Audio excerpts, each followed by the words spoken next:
ಇರ್ತದಲ್ಲ ಒಂದೊಂದು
ಗುರುವರಿಯವರಿಂದ ಉಪಾಯುಕ್ತರು ಮಹಾನಗರಪಾಲಿಕೆ ರಾಯಚೂರು ಅಂತಕ್ಕಂಥ ಅತಿಥಿಗಳಿಗೆ ಮುಖ್ಯ ಅತಿಥಿಗಳಿಗೆ ಗೌರವ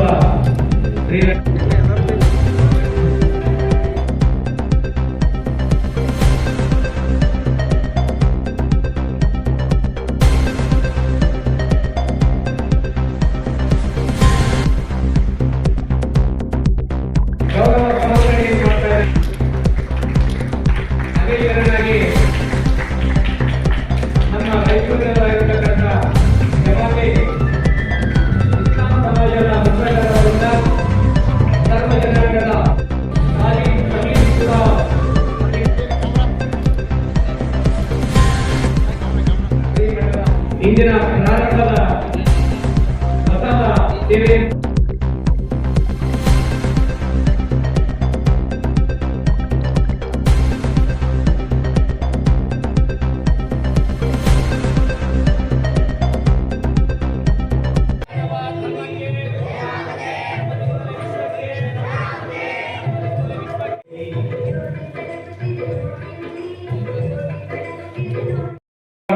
ಅಂತಂದ್ರೆ ಈ ಬ್ರಹ್ಮಕ್ಕೆ ಒಂದು ವಿಶೇಷವಾದಂತಹ ಮೇಲುಕು ಬರ್ತದೆ.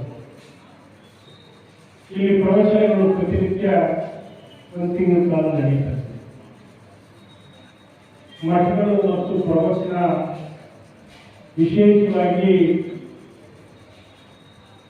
ಶ್ರಾವಣ ಮಾಸದ ಸಂದರ್ಭದಲ್ಲಿ ಅವುಗಳನ್ನ ಅವಲೋಕನ ಮಾಡುವಂಥದ್ದು, ಅವುಗಳನ್ನು ಕೇಳುವಂಥದ್ದು, ಅವುಗಳನ್ನು ಆಸ್ವಾದಿಸುವಂಥದ್ದು ಬಹಳ ಶ್ರೇಷ್ಠವಾದಂತಹ ಭಕ್ತಿ ಭಾವನೆ ಕೂಡಿರುವಂಥ ಒಂದು ಅತ್ಯುತ್ತಮವಾದಂಥ ಸಂಸ್ಕೃತಿ ಚಟುವಟಿಕೆ ಮತ್ತು ಆಚಾರ ವಿಚಾರಗಳಿಗೆ ಬಹಳ ಮೆರುಗು ತರುವಂಥದ್ದು. ನಮ್ಮ ಸಂಸ್ಕೃತಿ, ನಮ್ಮ ಪುರಾಣ, ನಮ್ಮ ಇತಿಹಾಸ ಜೀವಂತವಾಗಿರದೆ ನಮ್ಮ ಮಠಗಳಿಂದ, ನಮ್ಮ ಗುರುಗಳಿಂದ, ನಮ್ಮ ಶ್ರೀಗಳಿಂದ, ಇವರೆಲ್ಲರೂ ಕೂಡ ತಮ್ಮ ತ್ಯಾಗ ಬಲಿದಾನದ ಕಾರಣದಿಂದ ನಮ್ಮ ಪುರಾಣಗಳನ್ನು, ನಮ್ಮ ಇತಿಹಾಸವನ್ನ ಜೀವಂತವಾಗಿರ್ತಾರೆ.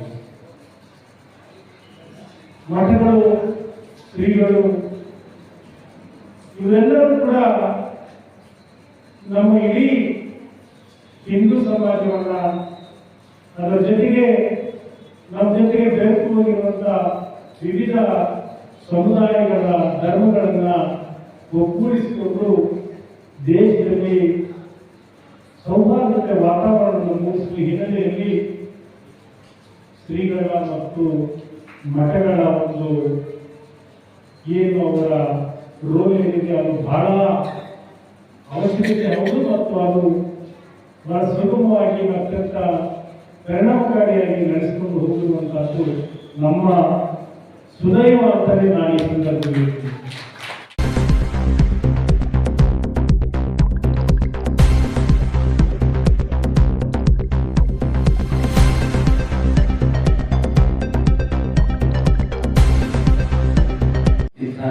ಧಾರ್ಮಿಕ ಕಾರ್ಯಕ್ರಮಗಳು ಯಶಸ್ವಿಯಾಗಿ ನಡೀತಾನೆ ಇರಬೇಕು. ಎಲ್ಲ ಭಕ್ತಾದಿಗಳು ಕೂಡ ನನ್ನ ಧನದಿಂದ ಇಲ್ಲಿ ಸಹಕರಿಸಿದಾಗ ಇನ್ನೂ ಹೆಚ್ಚಿನ ರೀತಿಯಲ್ಲಿ ನಡೆಯಲಿಕ್ಕೆ ಸಾಧ್ಯ ಆಗ್ತದೆ.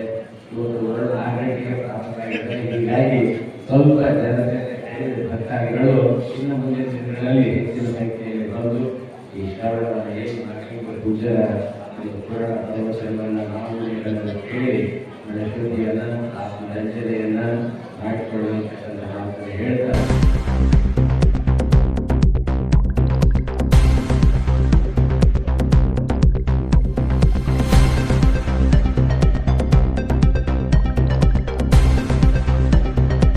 ಜನರೇಷನ್ ಪೀಳಿಗೆಗೆ ಮೌಲ್ಯಗಳನ್ನು ಸಾಗಿಸುವ ಕೆಲಸ ಆಗಬೇಕು.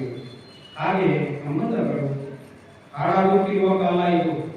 ರಕ್ತ ಸಂಬಂಧ, ಗೆಳತಿನ ಬಾಂಧವ್ಯ ಹಾಳಾಗುತ್ತಿದೆ.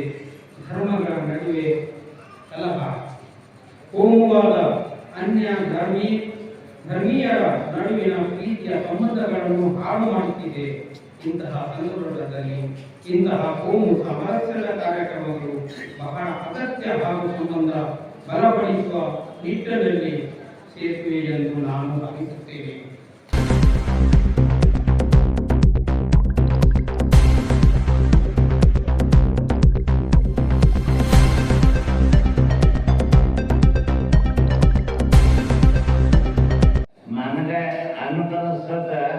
ಇಲ್ಲಿ ಹಿಂದೂ ಮುಸಲ್ಮಾನರು ಜಗತ್ತೊಳಗ ಒಮ್ಮೆ ನನಗೆ ಅನಿಸ್ತದ ಪಾಕಿಸ್ತಾನದ ಅಧ್ಯಕ್ಷರನ್ನು ಒಮ್ಮೆ ಇಲ್ಲಿ ಕರೆಸಿದ್ರೆ ನಾವೆಲ್ಲರೂ ಒಂದಾದಿಲ್ಲ ಒಂದು ಜಗಳ ಬಂದಾಗ್ತೈತೆ ಅನ್ನುವಂತೀವನ್ನು ನನಗ ಆ ಮಾತು ಅನ್ನಿಸ್ತಾ ಇದೆ.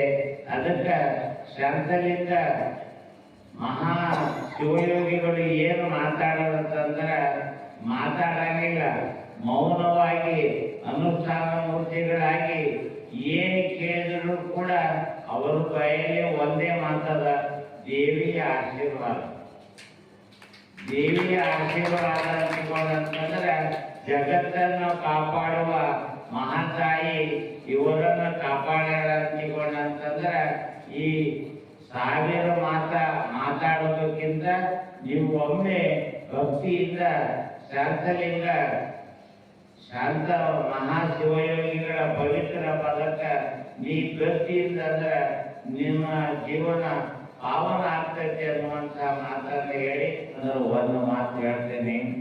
ನೀವು ಕಾಶಿಗೆ ಹೋಗ್ಬೇಡ್ರಿ, ಹಜ್ಜಿಗೂ ಹೋಗ್ಬೇಡ್ರಿ, ಕಾಶಿಗೆ ಹೋಗ್ಬೇಡ್ರಿ. ಒಂದು ತಿಂಗಳು ಈ ಮಠಕ್ಕೆ ಬಂದ್ರಿ ಅಂತಂದ್ರ ಅಜ್ಜ ಮತ್ತು ಕಾಶಿ ಇಲ್ಲೇ ಅದಾವಂತ ಮಾತನ್ನ ನಿಮಗೆ ಹೇಳಲಿಕ್ಕೆ ಬಹಳ ಸಂತೋಷ ಅನಿಸ್ತಾ ಇದೆ.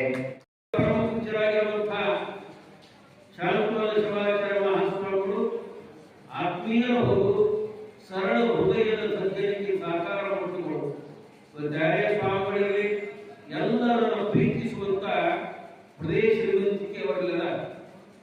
ಇಲ್ಲಿ ಪ್ರಯುಕ್ತವಾಗಿ ಬಹಳಷ್ಟು ಜನ ಮಾತನಾಡಿದರು ಪರಮ ಪೂಜ್ಯರ ಬಗ್ಗೆ. ಅದು ಸತ್ಯ.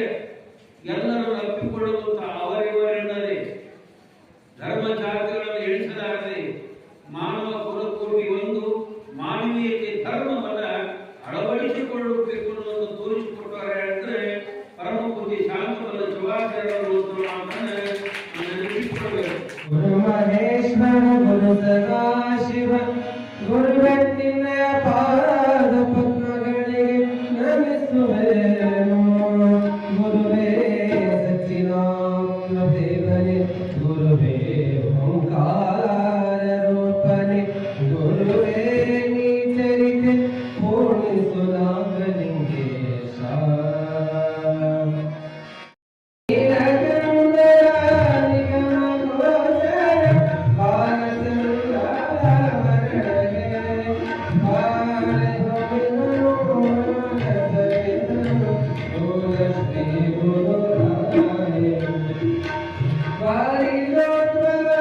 ಶಿರವಾಯ